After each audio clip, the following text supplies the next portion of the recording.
Morning people, listen, I said I wouldn't do a video, but I had to do this video because this is how it really is when you're doing the walk on a morning. You get up early, it's dark, yeah, you're aching from 2 really good workouts and a really good first walk. Balls of your feet are killing, legs are aching, yeah, knee joints are killing, and I'm still up. This is what you've got to do, and this is why I'm filming this now, because I just wanted to tell you that it's not a walk in the park, even though I'm walking to lose weight. You've got to work at it. So this is what this second film's all about, people, yeah? Because I do get a lot of questions asking how I did it last time, and this is how I did it, yeah? Every single day, walking 3 mile, fast. Faster than I walked the day before, until it becomes impossible, yeah? I had a good comment by Duncan Walsh. He mentioned the traffic situation, which is a very good comment. Unfortunately, where I live, it's unavoidable unless I get in car and travel somewhere. And if I do that, then I've lost the time I've got to be able to do this walk, because I've got very limited time. I'm very busy. So, with that said, it just means getting up a little bit earlier so there's less traffic, which is what I'm going to do. I've had a good question off somebody called JJ with a few numbers after the name, asking how I got my abs last time. Couldn't answer that really in one sentence. It's quite difficult because I don't train abs conventionally like other people train abs. When I train abs, believe it or not, I do stuff like jump squats, burpees, things that require movement to get your feet off the floor. Jump squats are fantastic for abs, absolutely fantastic. People think it's just for legs, but they train abs massively. But the way I got my abs, and the way I've always had my abs, was the bike. And what I do when I cycle, I spend a lot of time on the pedals and hardly any time on the seat, and that really trains abs and trains your obliques and everything. And I always accredit my brilliant abs that I get when I've got no fat surrounding them to the bike, and only the bike, yeah. But I recently purchased off eBay a Joe Wade full body shaper, or total body shaper. It's like a washing line on togs, but trust me, that's the best ab workout I've ever had with that little piece of kit, because it really trains your core deep. And if you're overweight like me at the moment, and you've got like bread loaf ab, it's perfect for not putting too much pressure on that bread loaf. And it actually trains that bread loaf to help it to go back where it should go. So it really strengthens your core from the inside. Sit-ups are good for you people, yeah. No matter what anybody says, sit-ups are terrible. And I realised this years ago when I hurt my back. I had a bad back injury in my early 20s, and at that time I used to do 100 sit-ups a day, regular, over 100 anyway. And then I realised that they just exasperated the back injury more. So that's when I realised after I'd injured my back that they're no good for you, and I found other ways to train abs. So years ago when I used to train abs, it was burpees, jump jacks, it used to be, like I've already said, jump squats, and a lot of biking. And that's all I can say on that subject. So yeah people, it's morning after bonfire night, and it smells like it probably did when Lowry used to paint his matchstick men and women. Yeah, like it did in 1900s. It's absolutely smoggy as anything. So I'm avoiding traffic today, but I'm breathing a load of second-hand bonfires. Can't be good for you, can it? So yeah people, this is what it's like losing weight. Yeah, that's if you want to know, that's what you've got to do. Change your habits. So each time you do a specific task, like walking, like what I'm doing now, what I try and do in my mind is I equate it to what I was doing wrong before. So what was I doing wrong before getting up and walking? I tell you what I was doing. I was making my breakfast and I was sitting on my backside watching telly, yeah, for an hour. So this has replaced that. So what you got to do, I can remember stuff like that, so I don't need to write it down, but you can write it down in your good versus bad diary. So what you did good and what you knocked off your bad list. So if you do create a bad list, it's brilliant. So basically write this down. I went for a walk for an hour on the good list, compared to I didn't watch telly for an hour on the bad list. Yeah, and it's amazing how keeping a list like that really inspires you when you're down. You just go to it every morning. When you wake up one morning, you can't be bothered walking, you go to that list, and believe it or not, it does build quick. And you look at it and you think, yeah, I'm doing good list. So yesterday I kept calling this system of training everything but its real name. So I'll tell you its real name now. Power walking by Steve Rees. Yeah, I said speed walking, fast walking, you name it, I said it yesterday. And it was none of those. It's power walking. Now, one thing I've realised about power walking as well, because it will get easier, what you can do to make it harder long term in the future is a little set of ankle weights and a really small set of dumbbells. Yeah, and that'll really work the quads and calves and shoulders when you're swinging your arms. So yeah, power walking, that's what it was called. I thought I'd tell you that because I watched the video over from yesterday and I called it everything except what it was. So I want to talk a little bit more about power walking and really get it nailed in how you do it. It's the longest stride you can take without overstretching.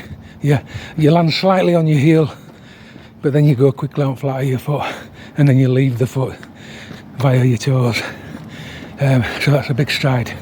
And what you get out of that is you get a lot of hamstring, a lot of quad, and a lot of calf connection. And then the arms must swing, physically swing. You can't see them because it's dark. Hang on a second. The arms must physically swing. Right to the front, right to the back, at least chest height, if not shoulder height, yeah. And what that does is it drives you faster, makes you walk faster.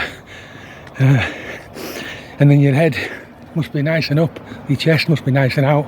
And unless you're talking on a video, you should be breathing through your nose, out your mouth. But anybody wondering, you've got to buy the Steve Rees Building the Classic Physique. Not only is it one of the best books I've ever read, but that book changed my physique when I was training with weights. When I bought Building the Classic Physique, it cost me about 30 quid.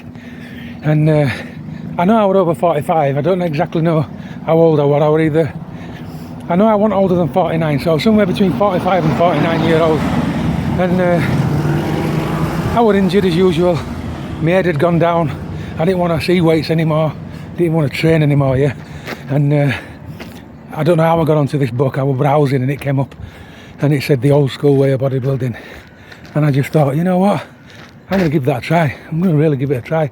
And I got a shock when I bought it, because he used to train exactly the same way as I did when I was a kid at home. I used to physically do every exercise in book and train for about 4 hours, and I used to train 3 times a week. And the physique I obtained doing that when I was young, what the best physique I've ever had, apart from when I did Steve Rees Building the Classic Physique in my 40s. I literally got in best shape in my life.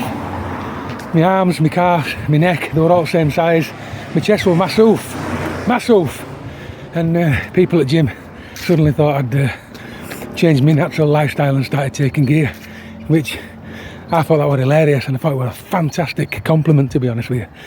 And I'll tell you what happened. That workout just got too hard, far too hard, and it does get hard quick. But it wasn't just that. I had that shoulder injury which has nagged me all my life, and that just moved in. Because the thing with Building the Classic Physique, it kind of minimises the work that you do. So it's all basic, and you miss out the little minute things that you really, really do need to keep your shoulders healthy. And I made them worse eventually. I should have built the Classic Physique and kept the minute working to keep the shoulders safe. And this leads me on to why I do the workouts I do now when I won't go back to the gym. Because I realised in my 50s, people, that multifunctional training is far better than the one-dimensional training. And any workout you can use where you're using the whole body is absolutely perfect. These are the realms when you're training to lose your fat that you get into a fit mode. And you've got to, because you won't burn fat otherwise, you have to start doing some movement.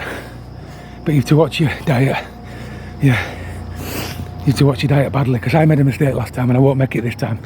I lost everything. I lost my fat and I lost my muscles, and I aged about 30 years. Yeah, I look like a prune, and I don't want to go there again. That was a big mistake, but I'm glad I did it. You learn by your mistakes. This time I'm ready, and you'll see a difference. You'll see a big difference, because I'm going to train to lose fat eventually, but in the meantime I'm training to build muscle all the time, all the way. Whereas last time I was just solely focused on burning fat. and I burnt everything. So you've got to keep your eye on ball, which I'm going to do this time. In fact, in a way, I'm glad I bulked up. I'm glad I'm 15 stone, because I'm going to, that body that you saw last time, if you think that's good, wait till you see this one. And it's the one I'm going to keep for life, because I'm not going to make any mistakes this time. So I'm about halfway around now, and I just wanted to tell you a top tip when you're doing these power walk-ins. About now you'll be breathing about right, and you'll be feeling really warm, and I mean really warm, right in your shoulders. You feel all that sweat under your jumper. Yeah, do not take your jumper off. Yeah, keep the core as hot as you can. Now I don't line up those sweatsuits, I think they're stupid, but if you've got a fleece on where the water can escape you and it can dissipate naturally, that's perfect. But whatever you do, you will feel warm, it will be uncomfortable. Do not take that jumper off, and I'll tell you for why. Because when you put lard in a pan, yeah, what melts it? Heat. Yeah, believe it or not, if you can get your surface temperature warm, you can melt some fat.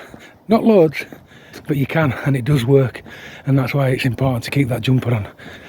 Obviously not in summer, but in winter when it's like this and you get warm like a, you know, like a toast, keep the jumper on.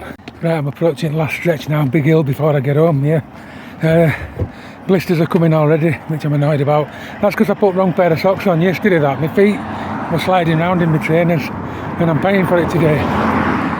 So I've just got to soak my feet, keep them supple. Yeah, if I get a blister, try not to bust it. Yeah, I do actually put sterilised pin in me, and I leak a bit of fluid out. I know you shouldn't, but it just helps. But what I never do is take the skin off, because they'll never heal properly. And it just takes that lump out of it when you're walking. But you know, I'm not telling you to try that. It's just something I do with a sterilised needle, and it tends to help me. But I never take the skin off ever. Let them heal and harden up naturally. So it's a bit of a bugger that I've got blisters on second day, but hey ho, that's price you pay when you turn yourself into a lad, innit? You have to go through these things. My time is pretty close to yesterday's time actually, even though I felt like I was driving harder, but that's just because I'm tired and the joints are aching from yesterday. Yeah, doing this, people, does get harder before it gets easier, and you just to keep going. But the reason I'm back talking is I've just remembered I only do this 5 days a week. I have 2 days off. It's something that you just can't physically do all the time. You do need a rest. As with everything, you have to have a rest. So I do it Monday to Friday, and I rest Saturday and Sunday. Right people, so I just turned the last corner into the street. I've just got round corner to go, and I'm approaching 48 minutes. So that's slower than yesterday. A lot slower than yesterday by about a minute. But saying that, I proper timed it today. I put a stopwatch on yesterday, I just looked at clock, so that might have been a difference in clock, so I'm not too upset about that. So at least I know exactly what time I've done it. It's about 48 minutes. So I need to improve on that, yeah. But today were really hard. Feet are aching, knees are aching, shins are aching, yeah. But you just got to remain upright. You got to keep that posture, and you got to keep swinging them arms. That's how you burn your fat. Don't go into your old habits of walking naturally. No, you've got to keep it pumping out. So yeah, I'm nearly home now. So it's over and out for me, yeah. And in the meantime, people, you lot keep training.